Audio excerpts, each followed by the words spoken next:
साथियों नमस्कार।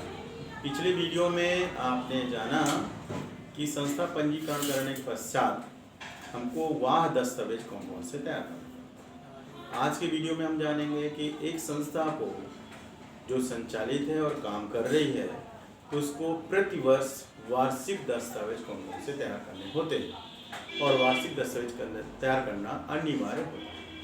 तो सबसे पहले नंबर एक कि प्रत्येक संस्था के पास निश्चित रूप से कुछ गतिविधियां करने के लिए कोई धन आएगा।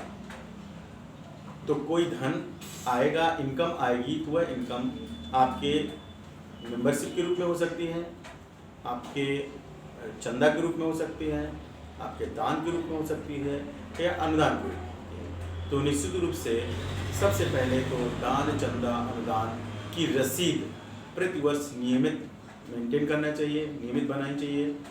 रसीद के पश्चात उस पैसे को आप दान चंदा रजिस्टर में भी मेंटेन करें, रजिस्टर है, ये भी प्रतिवर्ष लगातार तैयार होता रहता है। इसके पश्चात जो भी पैसा आया उसको आप बजट को आप लेजर कैश बुक में मेंटेन करिए।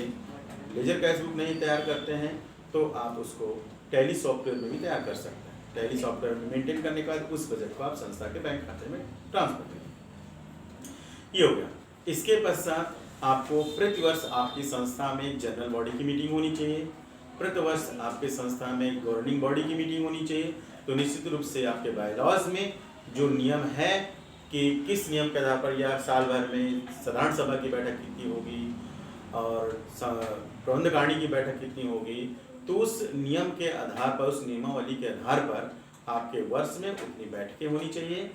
उस बैठकों को एजेंडा और सूचना रजिस्टर में दिखना चाहिए, यानी कि प्रतिवर्ष आपको सूचना और एजेंडा रजिस्टर तैयार करना है।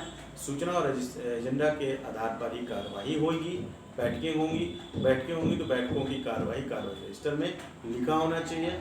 इस कार्यवाही रजिस्टर को भी प्रतिवर्ष लगातार नियमित तैयार करते रहना चाहिए। साथ ही साथ इसके पश्चात हमको लोग कुछ गतिविधियाँ, कुछ कार्यक्रम करते हैं, जागरूकता कार्यक्रम या जो उद्देश्य बनाए हुए हैं उन उद्देश्य के आधार पर हम कुछ गतिविधियां करते हैं।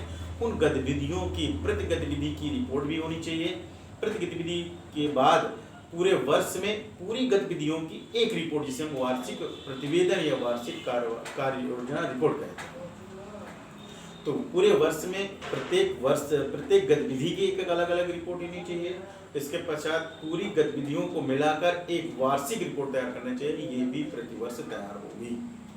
साथ ही साथ जो हमारा आय और व्यय है, हमारी जिस प्रकार से आय चढ़ती है लेजर कैश बुक में, उसी तरह से हम जो गतिविधियाँ करते हैं तो गतिविधियों में खर्चे होते हैं, उन खर्चों को भी लेजर कैश बुक में चढ़ाना है। और लेजर उसमें चढ़ाने के पश्चात उनका बिल वाउचर भी आपको तैयार करना है। बिल वाउचर की फाइल आपकी तैयार होगी।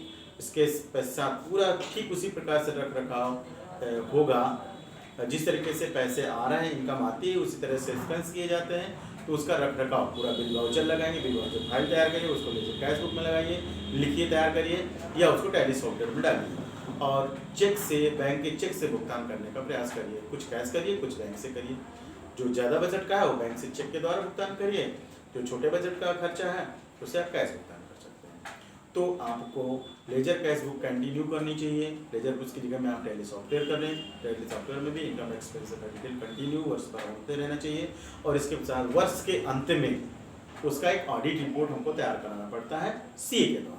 तो प्रतिवर्ष हमको ऑडिट रिपोर्ट भी तैयार कराना है और ऑडिट रिपोर्ट के साथ साथ में उस ऑडिट रिपोर्ट का या आय का व्यय का ब्यौरा हमें इनकम टैक्स को भी देना होता है। तो उसके लिए हमको ITR फिल करना चाहिए, ITR 7, यानी जिसे हम कहते हैं इनकम टैक्स रिटर्न। तो इनकम टैक्स रिटर्न भी हमको सालाना करना पड़ता है। तो मुख्य रूप से अगर हम देखें तो नंबर 1 आपका रसीद बुक आपकी कंप्लीट होनी चाहिए। दान चंदा अनुदान रजिस्टर कंप्लीट होना चाहिए प्रतिवर्ष के हिसाब से। सूचना और एजेंडा रजिस्टर प्रतिवर्ष के हिसाब से तैयार रहना चाहिए। कार्यवाही रजिस्टर प्रतिवर्ष के हिसाब से तैयार रहना चाहिए। प्रतिवर्ष आपको वार्षिक रिपोर्ट तैयार करना है। प्रतिवर्ष आपको एक ऑडिट रिपोर्ट तैयार करानी है और प्रतिवर्ष आपको ऑडिट रिटर्न या ITR रिटर्न जिसको बोलते हैं, ITR रिटर्न भी फाइल करना है। कम से कम यह दस्तावेज हर वर्ष एक संस्था को तैयार करना अनिवार्य ही है। अगर इस तरह के पूरे दस्तावेज नियमित तैयार किए जाते हैं तो वो एक आदर्श संस्था कहलाती है। और निश्चित रूप से चाहे वो सरकारी प्रोजेक्ट हो, चाहे अन्य कोई फंडिंग के प्रोजेक्ट हो, सबसे पहले इन्हीं वार्षिक दस्तावेजों को ही वह डिमांड करती है, रिक्वायर्ड करती है, पूछेगी, मांगेगी और देखेगी।